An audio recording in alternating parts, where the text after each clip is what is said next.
and my dear students, welcome to my channel. Before starting the video, first of all, I'll tell you a motivational line. So the line is, if you want to learn something, learn from your past. यानी कि अगर आप कुछ सीखना चाहते हैं तो अपने पास्ट से सीखिए, यानी कि आपका जो बीता हुआ समय है उससे सीखिए कि पास्ट में कैसे था, क्या था, किस तरीके से आप कैसे थे। यानी कि इस तरीके से आप समझिए कि हर दिन हम कुछ ना कुछ सीखते हैं, या हम अपनी सफलता और असफलता से सीखते हैं। असफलता से तो बहुत ज़्यादा सीखते हैं बजाय कि सफलता के। ठीक है, तो जो भी चीज़ें आपने पास्ट में करी और आप पहले क्या थे और आप अब क्या है, उसका कंपैरिजन करिए और पास्ट से सीखिए। इतना ही मुझे कहना है। ठीक है, चलिए आ जाते हैं अपने टॉपिक पर।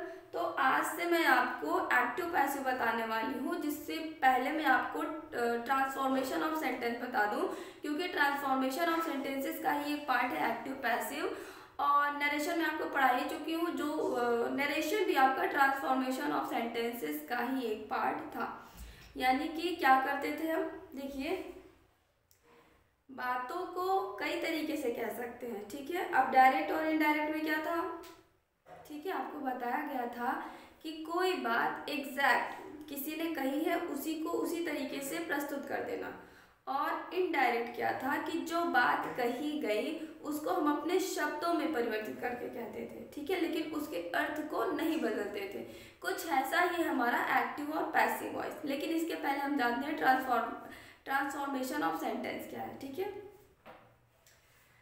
मैंने ट्रांसफॉर्मेशन ऑफ सेंटेंस आपके लिए लिख रखा है, मैं इसे एक्सप्लेन कर देती हूँ। और तो मैं यहाँ पर हेडिंग भी डाल देती हूँ आपके लिए कि आज से एक्टिव पैसिव की शुरुआत हो गई है। Okay, no no no, handwriting की बड़ी प्रॉब्लम आ जाती है।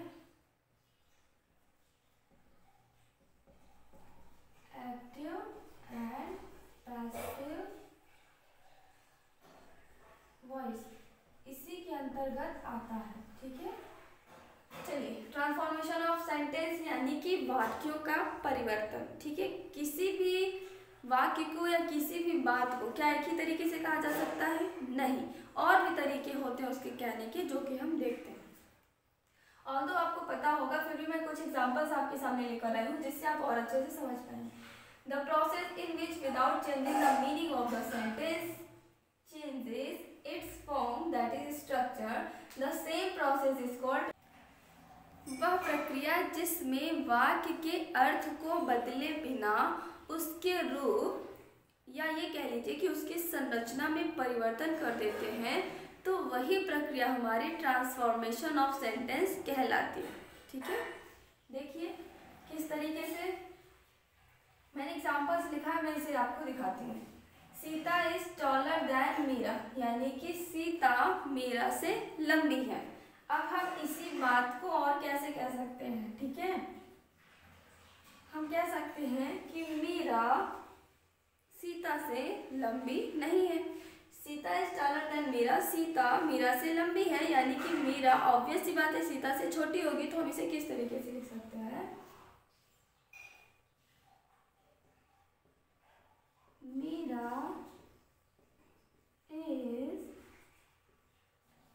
not so tall as Sita, यानी कि Meera is not so tall as Sita, यानी कि मीरा उतनी लंबी नहीं है जितनी कि सीता।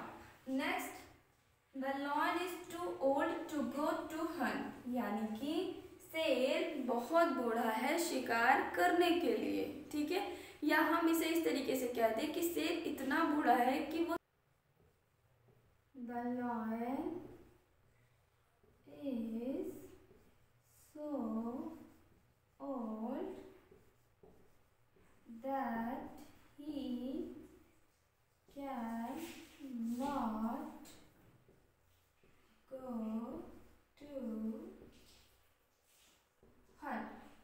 यानी कि the lion is so old, शेर बहुत बूढ़ा है, यानी कि शेर इतना बूढ़ा है कि वह शिकार करने नहीं जा सकता। बात तो वही हुई ना, बात का जो मीनिंग है, जो अर्थ है, वो नहीं बदल रहा है, सिर्फ उसकी संरचना में परिवर्तन हो रहा है। ठीक है। The lion has killed the deer, शेर ने हिरण को मार दिया है। अब हम इसे कैसे लिख सकते हैं?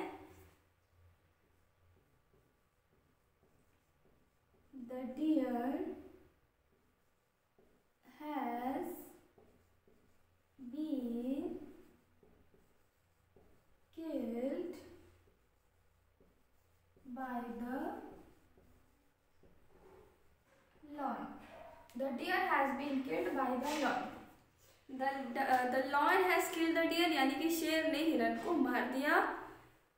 और दूसरे तरीके से हम कैसे कह सकते हैं कि the deer has been killed by the lion, यानी कि हिरण मारा गया शेर के द्वारा।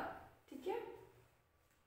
The boy has helped a poor man, लड़के ने गरीब व्यक्ति की सहायता की थी या कर चुका था, कुछ भी आप इसका अर्थ निकालिए।